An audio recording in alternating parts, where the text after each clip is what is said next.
This morning we are at the Galleria for breakfast, which is our hotel breakfast buffet.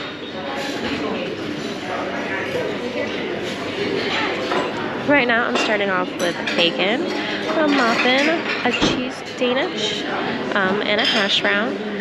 And Eric has sausage, baked beans, fried eggs, hash brown, mushrooms, tomatoes, and bacon, which is very close to a traditional English breakfast here. And we also have some juices. And he also got some toast.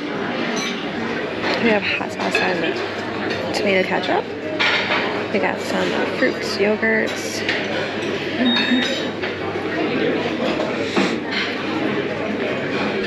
They also have some fruit.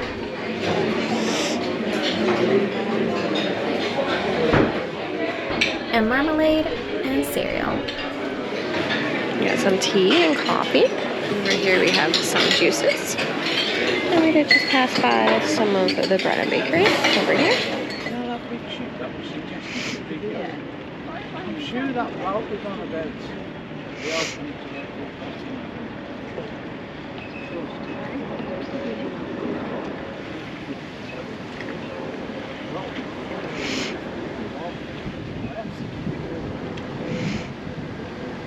It's pretty brutal. Mm-hmm. Then the road's like, alright, we gotta make this fast. Right. Charging us by the second here.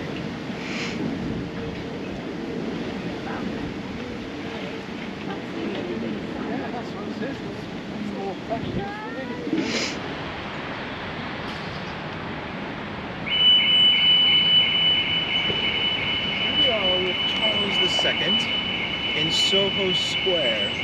We went the opposite direction we were supposed to, but we came across this gorgeous place.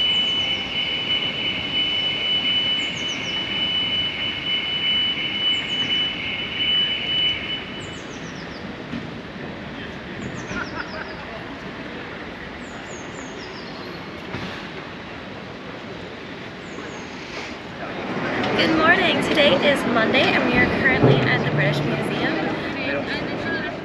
The British Museum is pretty big and you can definitely spend hours here.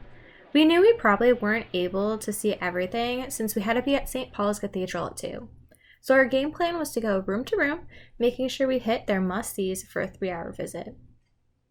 Here's the Rosetta Stone. The decree is inscribed on the stone 3 times in hieroglyphics, suitable for a priestly decree, Demotic, the native script used for daily purposes, and Greek, the language of the administration. The decree has minor differences between the 3 versions, making the Rosetta Stone key to deciphering the Egyptian scripts. The Rosetta Stone has been exhibited in the British Museum since 1802, with only one break during World War I. From here, I feel like that should be bigger. I mean, this is all inside though. You imagine how much bigger the rest is. Yeah. I figure it's probably about the same size as this.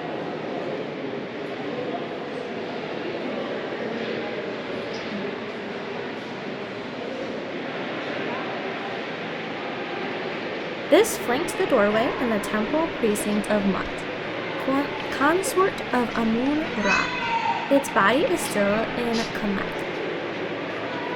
Oh, so is this his arm? Yeah, that's what I was doing this.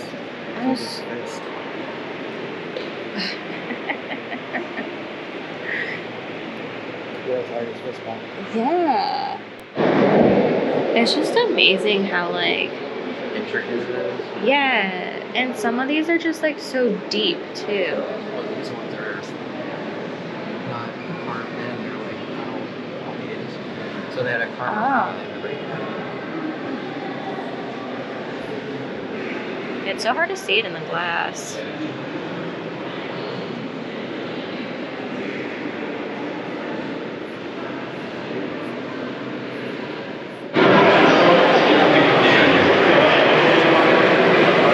Whatever was in this tomb was apparently cursed.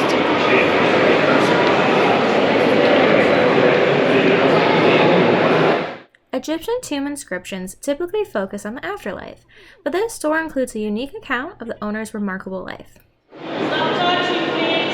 This statue and its companion declare the king's might by representing him as a lion. Pharaohs were often shown as a sphinx with the body of a lion, but the full lion image is rare.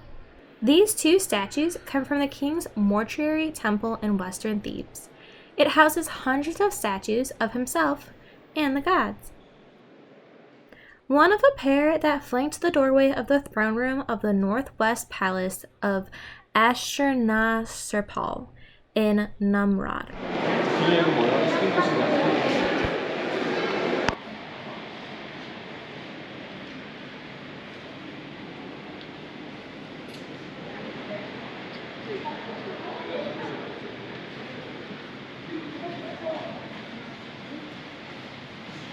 This is more like it.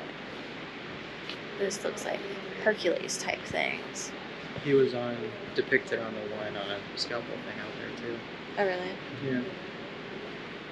Hercules fights the Nemean lion, watched by Athena and Iolaus. I do apologize for mispronouncing these names. I'm just trying my best here.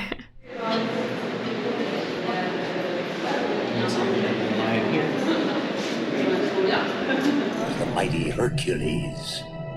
But what is the measure of a true hero? Now, that is what our story is. Will you listen to him? He's making the story sound like some Greek tragedy. This gallery contains the Nariad Monument, the largest and finest of the Lycian tombs found at Xanthos, southwest Turkey. It is named after the figures of Nereids, daughters of the sea god Nereus, placed between the columns.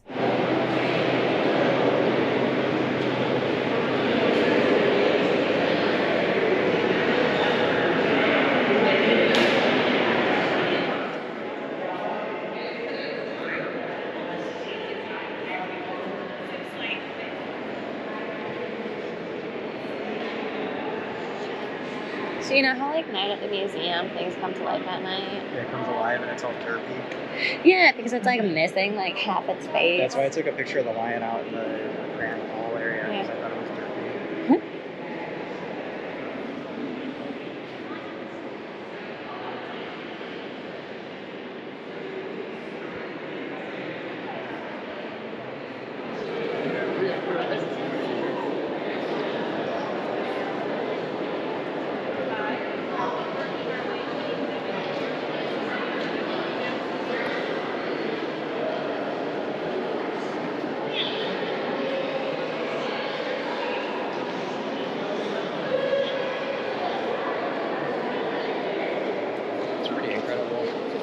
Yeah.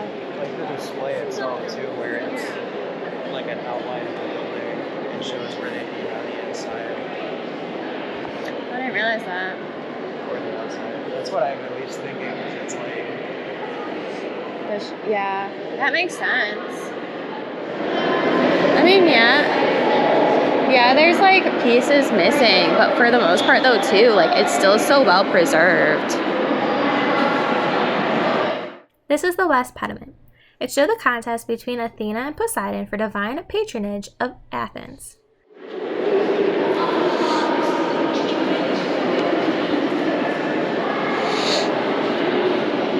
this is who's that guy from Jurassic Park?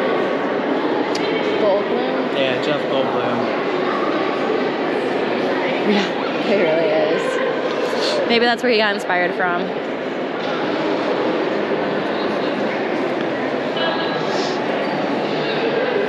I like the pedestals holding them. Yeah.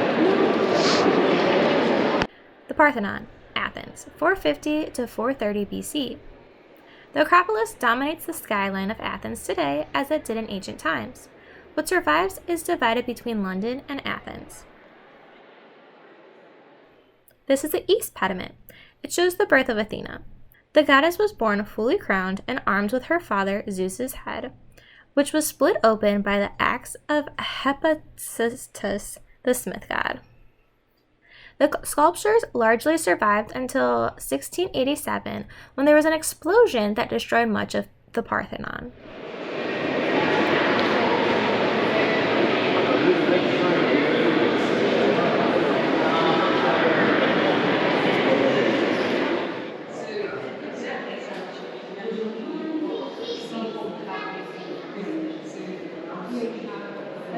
That's wild. I would have never thought that this, like, Yeah. It's not painted.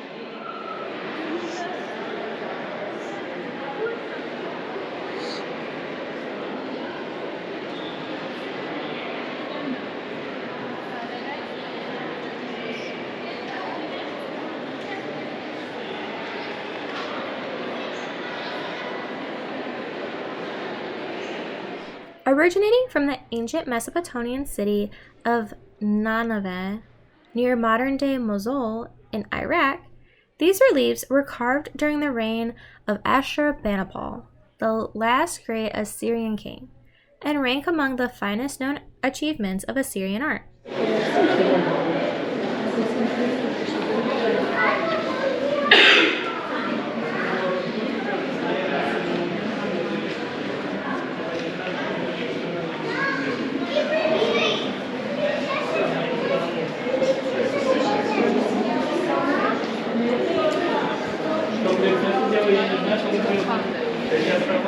You found me. As you can see, it's rather crowded. It is very crowded in here. I think that it's nice because you have a head start when it's not super crowded. Yeah. Poor guy. Thought it was a girl at first. Just because of the hair. Yeah. I think this is Apollo, yeah. It is Apollo. He's holding his lyre. Oh. Well, Well, not he's really holding trying it. to. Feel even worse for him. Who's a good boy? Who's a good boy? Milesian Hound.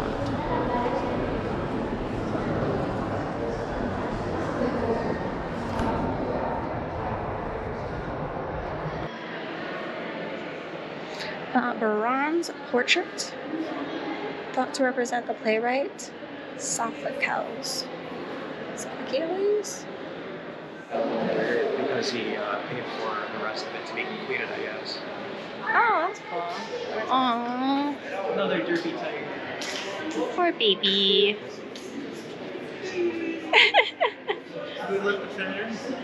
Actually, yeah. What's this thing? This is like the mausoleum. From next door? Body part.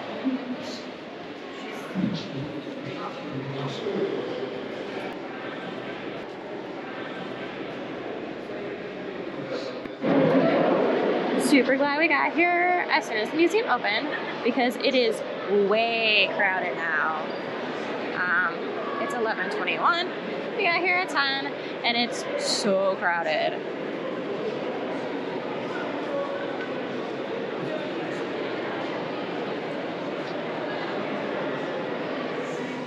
Protective spells and figures of deities cover all surfaces.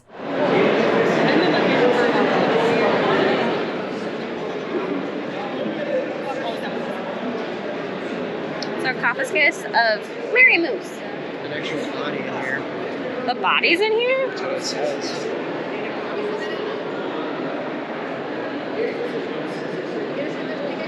They definitely need a thing around here that says don't touch. That's why I'm surprised that it's you're allowed to get this close to everything. Yeah. Oh, that's why there's a tour group standing right here.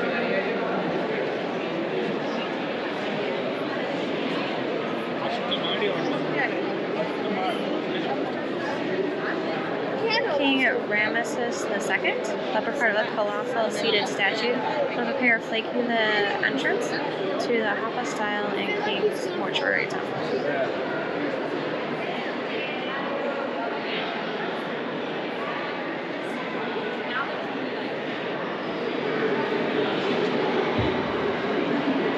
This is the great libation bowl.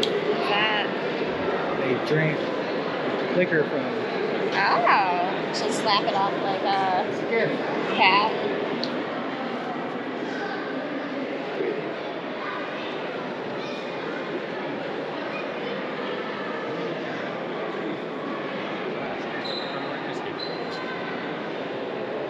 Yeah, I definitely need to work in a museum where I can just yell at people all day.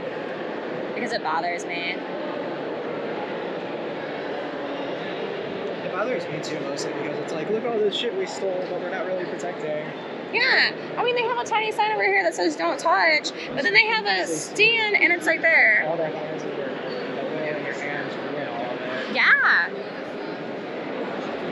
Oh yeah, that's why anytime you touch old paper, you definitely have to wear gloves because you're just gonna destroy it instantly. That's why you can see how smooth the top is compared to the rest of it. Yeah, because everyone touches it. This is the sarcophagus of Nectanebo. Is it just so deep so they can like put things in it with them? Probably. Well, because they put the pharaoh thing, I think, inside of this too. Oh. So it's like a thing inside of a thing inside of a thing. Okay. This is so preserved though.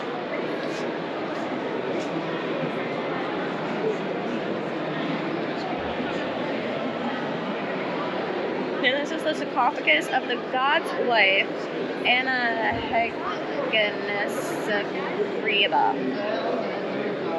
However you say that. This is a palm leaf column of Ramesses II. And this is a palm leaf, also a palm leaf column of Ramesses. It was originally thought to have been Aztec, but recent research provides it is to be European. It was discovered by Indiana Jones. I don't know what's going on here, but I love it.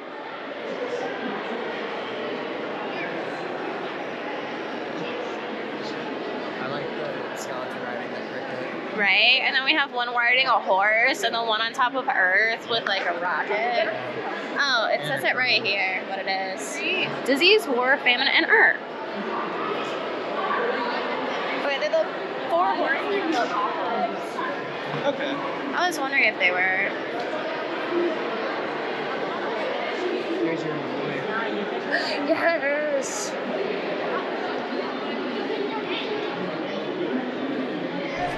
Dum Dum, Yes? you give me Gum Gum. I give you gum gum? You do Dum Dum, you give me Gum Gum. Gee, okay. You know what? I have no gum gum, sorry. And my name isn't Dum Dum. My name's Larry. No, your name Dum Dum.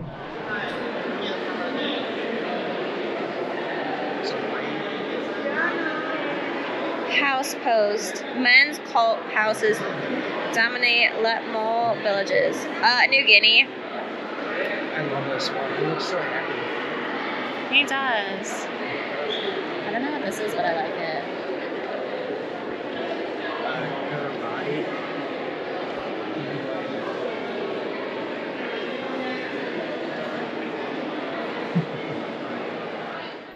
This piece is called Cradle to Grave, and it explores our approach to health in Britain today. The 2 lanes of fabric illustrate the medical stories of a man and woman. Each piece contains over 14,000 drugs, which is the estimated average prescribed to every person in Britain in a lifetime.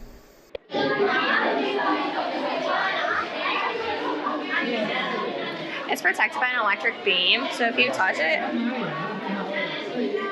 that's pretty sweet. Alarm goes off. That's what they need for this stuff.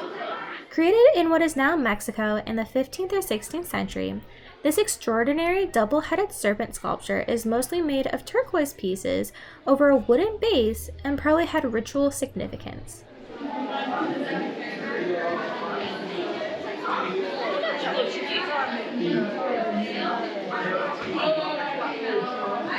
Enlightenment, exploration, knowledge, and imperialism.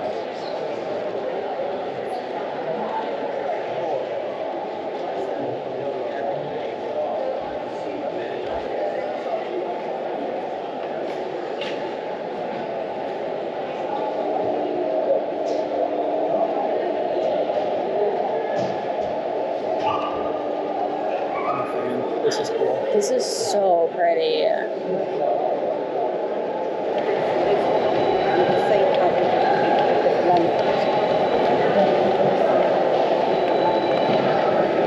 This reminds me of the movies The Librarian with their archives of precious artifacts. I love it so much here. We're blowing the emphasis and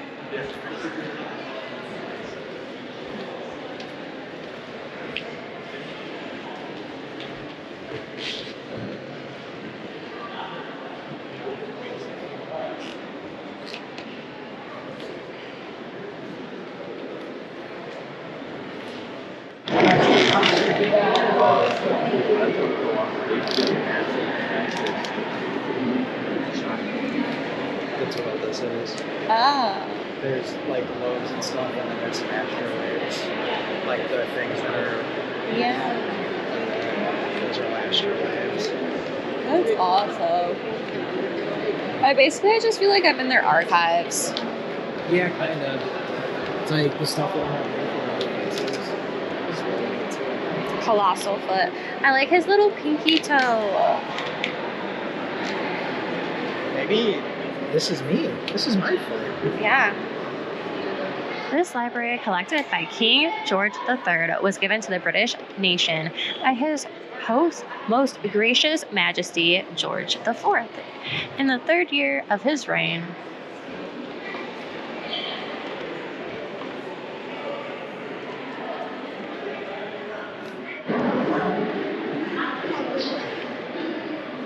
The British Museum is a collection, and this room highlights some of the collectors who shaped the museum over the 1st centuries, including Indiana Jones.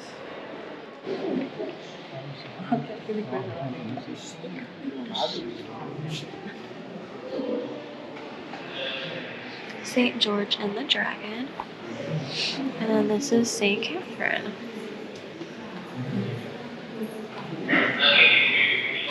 This piece, originating in France around 1400, is believed to have a single thorn from Jesus' crown of thorns.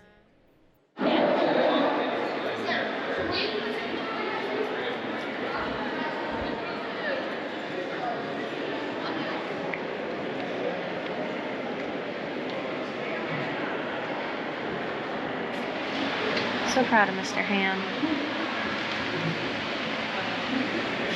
Freaking Roman lights. It is so hot up here. 65.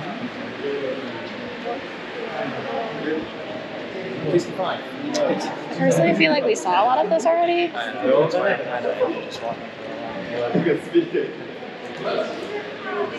I love these mosaics. I'm not sure if they were used to teach what food is edible and how to hunt in the marshlands, but I think they're pretty neat.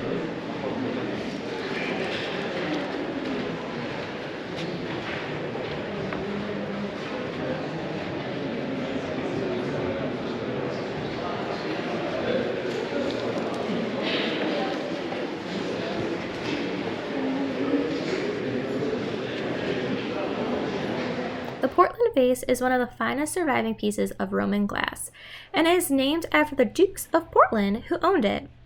It is made of cameo glass, a technique in which vessels and plaques, some free-blown, some cast, are created with 2 or more layers of glass and are decorated by carving. I love how ridiculous this seems.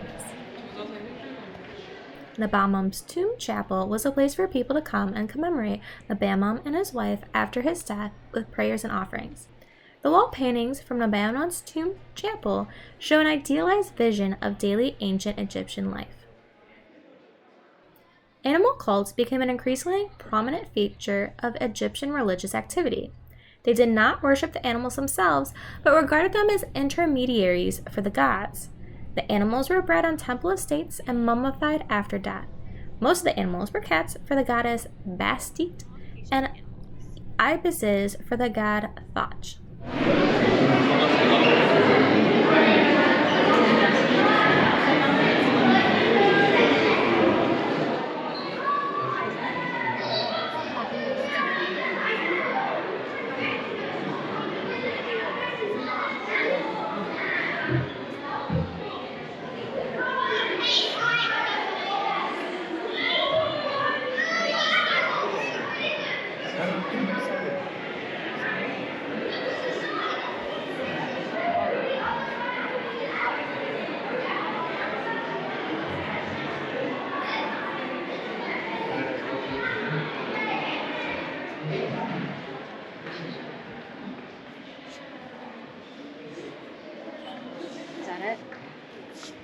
Oh.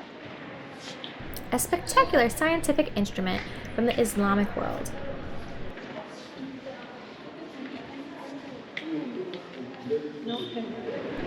Fashioned from walrus ivory and brimming with personality, The Lewis chessmen were made in the 12th century and discovered buried in a sandbank off the Scottish island of Lewis in 1831.